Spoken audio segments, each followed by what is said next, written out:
Dear Principal, teachers, dear parents, and my dear friends, a very good morning to one and all.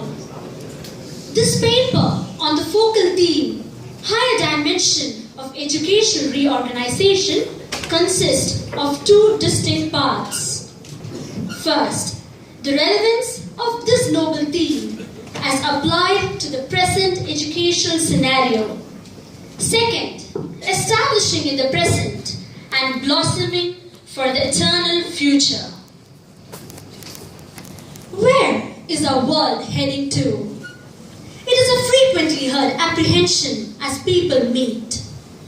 The younger generation has no such apprehension, as they cannot visualize clearly the direction to which the world is heading to.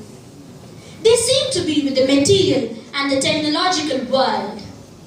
At the same time, our society and the world itself burns with problems. Wars, extremism, child and women abuse, and so on. This points to a defective educational system through which our younger generation pass through.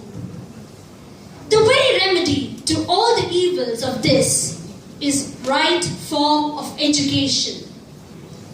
But we have failed miserably in this respect, and this failure is reflected in the society in very many forms. We had the Gurukula system in the past, where children were given lessons of life for body, mind, and soul. The main objective was a process of living and its ultimate goal. The nucleus of learning was one's own soul, and the education process drives the child slowly to its realization.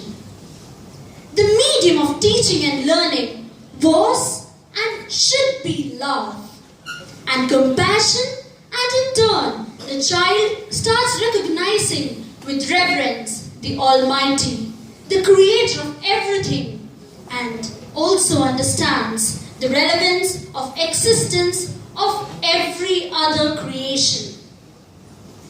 As we became the so-called modern society, several changes in the educational system appeared in front of us, all leading a person to be a mediocre achiever or a bureaucrat. The evil spirit of Lord Macaulay is still in our blood, as it is evident from the notions and trends the society possesses. Life skills of students and their evaluation just remained in papers and numbers, with hardly any effect on child.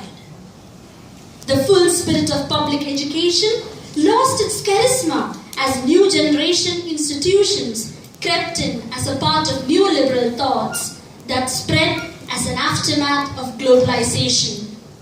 Educational institutions were reduced to commercial centers where degrees and diplomas were sold at unreasonable rates. What happened to a value system then? There came schools for rich, schools for the middle class, and the government schools. The older generation could enjoy the ecstasy of studying together without differences in caste or class. Unfortunately, class matters in this 21st century. In India as well as in Europe, parents browse school websites to see the average income of parents of school before admitting their child in that school. Where are our values? Religious communities compete to build educational institutions to cater and to own a particular section of society. What values can these schools imbibe in their wards when we talk about ecumenism and wider ecumenism? The omnipotent and omnipresent media has a greater effective role to play in their context. Despite making social service a part of curriculum, why does the younger generation still prefer to be in their personal self? Has any education system ever included in their curriculum the practical procedures of qualifying the mind of a child? Moral science and value education are of little result unless the child is trained to think ethically. Otherwise, this also will turn out to be another ineffective academic exercise to be evaluated in an unscientific way. Values of life shall go into child without his knowledge. He should feel he is learning about himself, the society around him, and the universe as a whole being an inherent part of it. There is a philosophy behind every subject one learns. It's something above a normal academic level of thought. This is one higher dimension we can think of right from the school. The anthropology department of Griffith University has introduced the concept of everyday spirituality. The phrase implies an appreciation of aspects of daily life that we often take as granted. Everyday spirituality recognizes the extraordinary in the ordinary. Spirituality is the heart's longing to be connected with the largeness of life, a longing that animates love and work. The system is so flexible that we can introduce it from kindergarten to universities. Spirituality is a concept that resists definition. It means different things to different people. In education context, it is linked to wisdom and compassion with humanity and to experience wonder and joy of life. Spirituality is not the same as fundamentalism or religious doctrine, and spirituality as an integral part of every childhood curriculum has the potential to connect, not to divide. What is education if it does not aim at developing independent, self-reliant, free and responsible citizens who are morally upright, spiritually enlightened and capable of contributing to the development of society? Now, the other side of the coin. Can we live and establish ourselves in the present materialistic world without losing ourselves?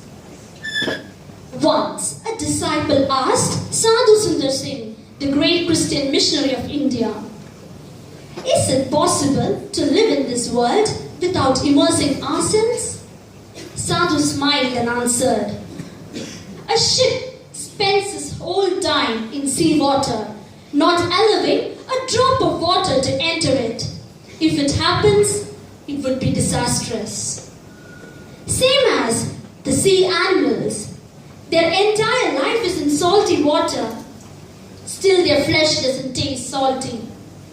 Same way, a spiritual person reserves his heart for the one who created him. The salty water from the sea evaporates to form clouds. While doing so, it never takes up the salt along with it. If this happens, something different. Water goes up as vapor, leaving all the contaminants behind, and takes a rebirth as refreshing water.